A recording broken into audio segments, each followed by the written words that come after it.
Když jsem začínal s natáčením, technika byla ještě hodně omezující, ať už co se týče práce s ní nebo kvalitou záznamu. A i když filmy jsou hlavně o obsahu, tvůrce zamrzí, když dílo nevypadá tak, jak by si přál. Časem se ale technika stávala dostupnější, až teď přišla kamera Blackmagic Pocket 4K. Záznam do RAWu a ProResu za nízkou cenu. Je to splněný sen? Kameru si můžete koupit v Syntexu za 37 752 korun včetně DPH, nebo si ji půjčit v rentálu biofilms.cz za 900 korun na jeden natáčecí den. Právě díky tomuto rentálu jsem mohl natočit tuto recenzi. Díky. V balení najdete kartu s manuálem a programem DaVinci Resolve Studio.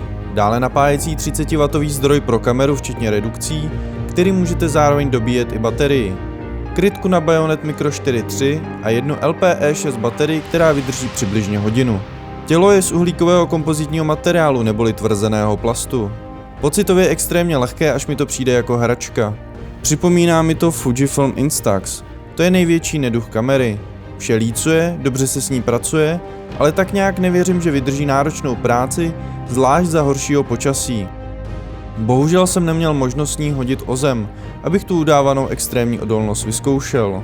Kamera se v ruce dobře drží, ale vzhledem k tomu, že nemá stabilizaci na čipu, se při natáčení z ruky neobejdete bez objektivu s optickou stabilizací. Případně se to dá řešit i klecí pro jistější a pevnější úchop. Smallrig začne prodávat svůj klec v listopadu včetně držáku na SSD.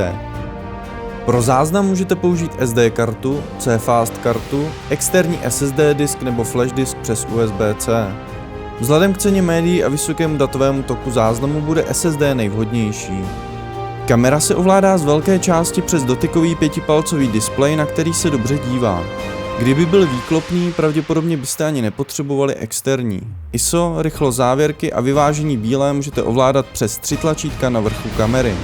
Pak stačí pootáčet kolečkem. Pokud žádné tlačítko nezmáčknete, kolečkem budete ovládat slonu. V tomhle směru je ovládání hodně intuitivní. Na druhou stranu bych ocenil spíše 3palcový displej. Kamera by nebyla tak široká, mohl bych ji dát třeba na gimbal Moza Air. Takhle se mi tam nevejde. Spousta kameramanů je zvyklá stejně používat externí monitory nebo nasazovací hledáčky. Na vrchu kamery také najdete tlačítko pro focení, spuštění natáčení a 3mapovatelná tlačítka F1, F2 a F3. Na ty si můžete nastavit funkce jako čistý signál, zobrazení LUT, CinemaScope letterboxy, false color a podobně. Kameru jsem testoval se Speedbooster adaptérem XL od Metabones. Chtěl jsem to nejprve zkusit s adaptérem od Viltroxu, ale bohužel zatím s kamerou nekomunikuje. Nepřenáší clonu. První den jsem si kameru osahal a v noci vyrazil ven otestovat lowlight. Výsledek mě nepřekvapil. Kamera sdílí stejný čip z GH5S, tedy 4/3. Maximální použitelné ISO je podle mě 5000 pro hranou tvorbu a 6400 pro dokumentární. Větší už výrazně šumí. Kamera má duální ISO 400 a 3200. Citlivost by se dala rozstřídit do 2 skupin. Od ISO 100 do 1000 si kamera bude držet dynamický rozsah 13 stop a od 1250 do 6400 12 stop. Kamera má mikrofony na přední straně u Bayonetu a nejsou špatné. Pro kvalitní zvuk bych ale doporučil koupit aspoň Rode VideoMic Pro. Mikrofon připojíte přes mini XLR konektor nebo 3,5 mm jack. Externí monitor můžete připojit přes HDMI. V menu si pak můžete nastavit, jestli chcete posílat čistý signál, zobrazit LUT a podobně. Dobré je, že si můžete nastavit zvlášť zobrazení pro externí displej a zvlášť pro integrovaný na těle kamery. Většinu záběrů do recenze jsem natáčel v ProRes HQ, protože si myslím, že to bude nejpoužívanější formát. Na 128 GB kartu nahrajete 20 minut videa ve 4K rozlišení s 25 snímky za vteřinu. Odkaz na stažení videí v RAWu najdete v popisku videa. Druhý den jsme začali natáčet kolem 12. se sklem Sigma 18 na 35 mm f1.8 a variabilním ND filtrem od VF Photo. Prvních několik skoků jsem natočil ve 4K rozlišení s 50 snímky za vteřinu.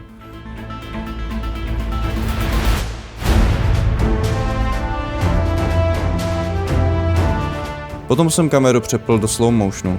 Pocket 4K zvládá až 120 fps ve Full HD, ale s výrazným kropem. Ten by měl být až 4násobný. I když přitom využijete jen malou část čipu, obraz je ve srovnání s jakoukoliv bezzrcadlovkou stále lepší, zvlášť co se týče pleťovky a detailů.